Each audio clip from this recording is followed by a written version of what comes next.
juga untuk teman-teman yang mungkin senang bisnis.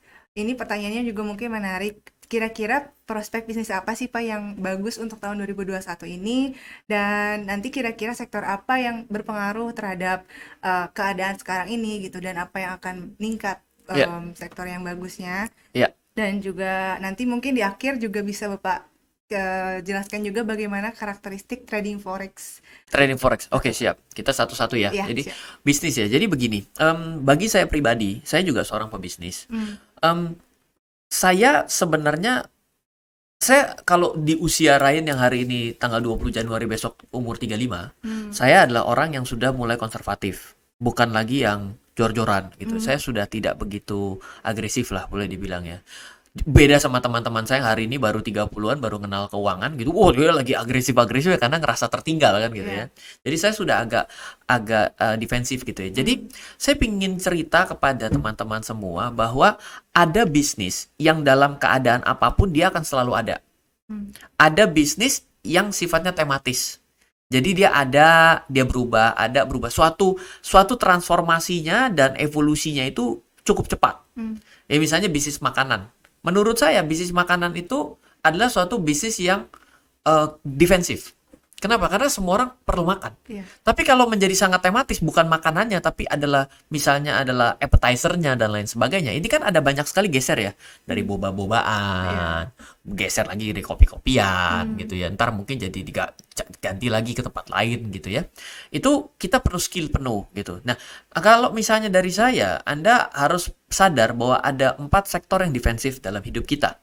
Yang pertama adalah kalau Anda bisnisin dan selalu ada kapanpun, itu adalah satu adalah consumer, makanan dan kebutuhan sehari-hari. Yang kedua adalah healthcare, kesehatan, kesehatan. Iya. Dan yang ketiga itu adalah pendidikan. 4 adalah hiburan. Nah, sayangnya dengan terjadinya pandemi ini, yang hiburan ini jadi sedikit terasa tidak defensif. Yang akan selalu ada pada kapanpun. Contoh, hiburan pada saat ini orang pergi traveling. Waktu bulan Maret yang tahun lalu sih boro-boro bisa pergi gitu ya. Tapi sebenarnya tetap terbukti loh bahwa kemarin begitu cuti semua terjadi bedol Iya. desa, keluar 400.000 kendaraan keluar dari Jakarta. Berarti orang tetap perlu hiburan, perlu traveling toh. Betul. Iya. Nah, hiburannya mungkin akan yang menarik di antara keempatnya ini adalah disadurkan, dijadikan satu, di-merge dengan era digitalisasi. Jadi bila Anda yang ingin punya bisnis yang defensif dan jalan sepanjang segala masa, sebenarnya 4 bisnis ini akan selalu ada. Tapi kalau Anda tidak adopt dengan yang namanya perubahan-perubahan zamannya, bisnisnya bisa mati. Jadi harus ditambahkan dengan teknologi. Contoh sederhana, sekolah. Sekolah kenapa bisa, pendidikan kenapa bisa disebut sebagai defensif? Oh iya dong, Budi Utomo juga ada dari zaman dulu. Ya kan? Ada dong waktu zaman sebelum kemerdekaan kan gitu ya. Tetap ada yang namanya pendidikan gitu. Pada hari ini pendidikan tetap ada tuh. Iya. Bedanya adalah online learning. Sistemnya ya. Ini sistemnya, betul ya. Tapi pendidikannya nggak berubah. Yang saya kasih tahu ya, pendidikannya itu adalah bisnis yang tidak pernah berubah. Baru kali ini berubah. Tapi nanti begitu lewat, balik lagi. Normal lagi. Normal lagi. Kenapa? Coba, saya mau tanya. Mbak kelahiran tahun berapa? 93. 93. Buset, saya udah kayak udah kayak omnya. Saya 86. Mbak duduk di meja, perhatiin papan ya. Apa? Mbak waktu sekolah duduk di meja perhatiin papan tulis Oh ya. iya. Pakai kapur atau pakai spidol? Kadang kapur. Oh, kapur atau spidol. Masih ngerasain kapur ya berarti? Pernah, Ya? iya. Oh, masih ngerasain. Iya. Saya SD kapur full sampai Oh. SMP gitu ya. Baru spidol itu SMP, SMA. Nggak berubah ternyata metodenya. Jadi bisnis yang nggak pernah berubah dari satu abad tuh nggak berubah. Bentuknya modelnya begitu. Gurunya ada di depan, bawa penggaris. Kalau anaknya nakal ditarik sini. Saya nggak tahu kalau sekarang ya. Kan udah nggak boleh gitu ya. Kalau dulu sih saya udah hancur dan di sini saya gunting habis gitu kan. Oh. Troublemaker. Citakin terus. Jadi ini defensif. Bisnis yang defensif selalu ada. Jadi kalau teman-teman ingin berbisnis dan Anda ingin selalu bisnis Anda ada, ya ngetap pada 4 bisnis ini. Pak, kalau saya mau bisnis yang lain, Pak, yang kalau yang tempat ini kan agak terukur nih untungnya, ya. Kecuali jualan masker tuh pas pandemi lalu, itu untungnya gila tuh, kurang ajar tuh. Barang 30.000 dijual 400.000 satu box, kacau, luar biasa gitu. Sekarang kita geser ke bisnis-bisnis lain. Pak, ada nggak bisnis-bisnis lain yang memiliki tingkat risiko lebih? Oh ya ada, misalnya kita pertambangan, perkebunan, gitu ya, oil and gas kan udah itu beda ya. Itu jelas memiliki nilai yang tinggi ya. Tapi ya apa iya ada setiap orang bisa masuk ke sana? Mungkin perlu skill lebih ya. Atau Anda ya mungkin Anda misalnya jasa-jasa lain, pengacara ya kan, mau menjadi the next Hotman Paris misalnya gitu kan, ya kan, dengan begini-begini tangannya. Jadi ya itulah bisnis gitu. Jadi pertama ya kalau dari saya Anda lihat dari demand-nya. Yang kedua, menurut saya yang paling enak adalah bisnislah dari sesuatu yang Anda passion nih. Passionkan aja. Jadi sebenarnya tidak ada bisnis yang buruk menurut saya. Yang selalu bisnis apapun selalu ada top of mind-nya. Betul ya? Ya. Nggak, misalnya sekarang gini, kita bilang, rumah makan. Kita pasti dalam benak kita nih, di dalam ruangan ini, kita pasti punya top of mind. Ya. Ya, top of mind ya. Misalnya bilang, yang namanya bisnis apa? Sekolah misalnya. Atau kita bilangnya tempat kopi. Atau misalnya kita bicara lagi yang namanya pom bensin gitu. Ya, akhirnya ada top of mind-nya. Ya. Tapi ada juga yang terlempar dari bisnis tersebut, betul nggak? Berarti kan sebenarnya adalah siapa yang melakukan. Berarti semua bisnis selalu ada pemenangnya. Ya. Jadi kalau saya tidak pernah mengatakan bisnis yang jelek. Tapi kalau Anda melihat pada saat ini bisnis Anda atau apapun, itu sebenarnya pasti akan related kepada health concern dan juga techno concern. Ke depan 2021 ini menyebabkan percepatan teknologi itu masuk ke dalam sendi-sendi bisnis. Semua bisnis. Ya. Jadi kalau Jualan bisnis sayuran pun ya Pak sekarang. iya benar ya. Ya itu kan kelihatan banget ya. Iya. Jadi hari ini adalah bisnis Anda apapun, sebenarnya adalah masukkan health concern-nya, masukkan tech concern-nya. Selamat Anda. Kalau Anda tidak masukin dua ini, oh iya jelas boleh diadu. Boleh diadu. Dinosaurus nanti. Anda mati duluan. Gitu. Jadi ya, itu bisnis. Tapi kalau Anda misalnya, Pak, saya mau yang lebih versi Ryan, financial technology. Oke. Menurut saya. Karena ini adalah sesuatu yang membuat orang biasa akhirnya bisa chip in di dalam dunia finance. Kalau zaman dulu, wah gimana caranya suruh mau bikin bank, mau bikin lawan bank buku 3. Bengek duluan atuh, 20 T atuh gitu ya.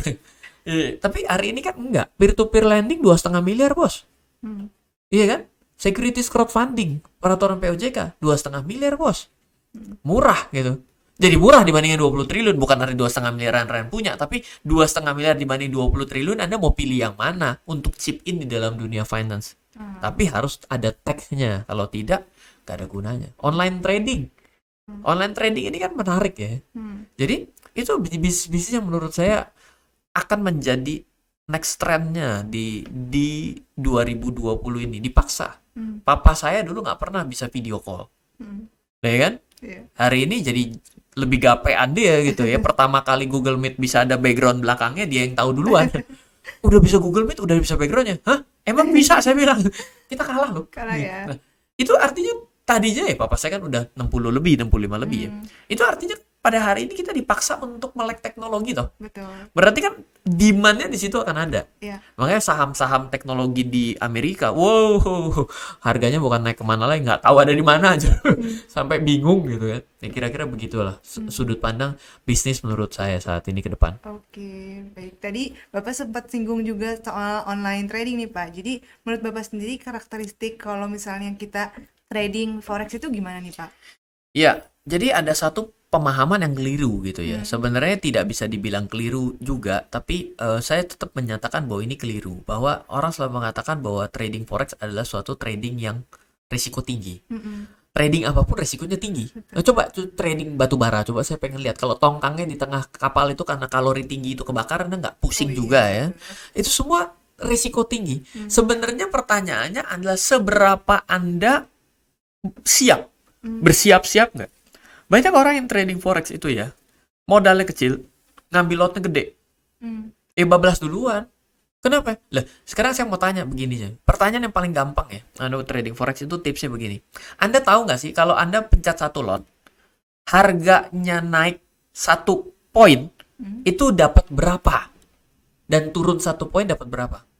Saya yakin ya, 90% itu nggak tahu loh. Dia nggak tahu itu. Loh, right? Kok dia bisa nggak tahu? Saya juga bingung kenapa dia nggak tahu gitu loh. Jadi sebenarnya trading forex itu adalah trading yang enak. Saya adalah orang yang benci jualan. Jadi saya benci jualan gitu. Jadi yang namanya online trading menurut saya itu adalah sesuatu yang paling enak. Saya tidak perlu tanda kutip ngemis-ngemis orang untuk beli barang saya. Online trading sekarang, saya buka perdagangan emas terhadap US dollar, saya pencet buy. Saya nggak perlu ngemis-ngemis kepada orang lain kan. Jual dong emas kamu ke saya lagi perlu nih. Gue saya beli. Waktu saya mau jual, saya juga nggak perlu ngemis-ngemis kan. Tolong dong beli. Tolong dong, enggak ada pencet buy, pencet sell direct pada saat itu, benar nggak? Berarti buat orang-orang yang merasa tidak perlu pemasaran, tidak perlu yang namanya bertemu dengan orang, efek COVID, ya, dan juga tidak ingin menawarkan barang, sebenarnya online trading ini enak. Anda tidak perlu bertemu dengan orang lain. Anda cukup duduk dan bertemu di depan layar Anda. Iya kan? Itu sebenarnya enak, buat saya itu enak gitu. Itu benar-benar cost free. Yang kedua, ada orang bilang, Pak, bagus mana bisnis sektorial sama Anda trading di capital market dan derivatifnya? Tergantung sudut pandangnya apa, saya bilang. Kalau konsen terhadap modal, Pak, oke, saya bilang begini. Kita hitung-hitungan ya. Kita trading forex. Saya setor duit 10.000 US. Boleh dong? Setor. Berarti itu disebut dengan modal kan? Betul. Saya trading. Ya, saya selesai. Oke ya? Atau ternyata saya tidak jadi trading. Saya bilang, broker, sorry ker, lagi gak enak nih minggu ini, lagi perlu duitnya. 10.000 bisa tarik, betul ya? Oke, modal bisa ditarik. Berarti seperti itu kondisinya. Sekarang, saya buka kedai bakso di sebelah rumah saya. Perlu modal? Perlu modal. Perlu modalnya apa sih?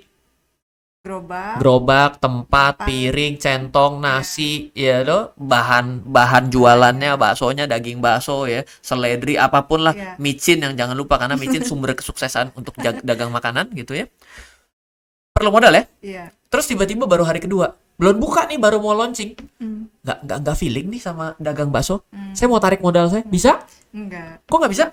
Udah dibelikan untuk modalnya. Betul ya, berarti beda banget ya. Kalau yang satu modal bisa tarik, satu modal nggak bisa tarik ya. Betul. Oke, sekarang kita bicara selanjutnya. Saya tradingin, saya dagangin is tradingin, betul ya? Dagang is trading kan? Trading is dagang ya, betul ya? Sama nih berarti dua nih, dagang bakso sama trading forex misalnya. Saya trading forex sudah, saya masuk trading forex. Saya untung $500 dari modal saya 1.000 deh umpamanya. Berapa profit saya? 50%. 50%. Oke, saya balik sekarang. Saya dagang bakso tadi, modalnya sama-sama $1.000. Ya, ternyata bulan pertama dapat $500. Itu profit? Belum sih. Kok bisa? Belum balik modal. Hebat juga nih content creator bahasa Jerman. Dia bisa jago hitungan juga dagang ya. Ente dagang ya. Apa itu namanya? Break even poinnya belum sampai. Bukan profit loh. Dari modal Anda $1.000, $500 itu adalah menuju break even, masih separuh lagi. Tapi di trading forex, once Anda pencet sell dan terjadi dan benar, $500 yang dari modal 1.000 Anda sudah profit. Kenapa? 1.000-nya pulang, gopenya diambil. Jadi profit. Di sini bukan break even. Beda kan? Konsepnya beda kan? Beda. Iya kan ya? Tapi sama-sama trading kan? Lebih resiko mana sih jadi ujung-ujungnya? Jadi kita mau nanya nih justrunya. Tukang bakso tadi sih. Ini iya nggak sih? Iya. Bener nggak? Iya. Itu tuh pemahaman saya dari tahun 2004 loh.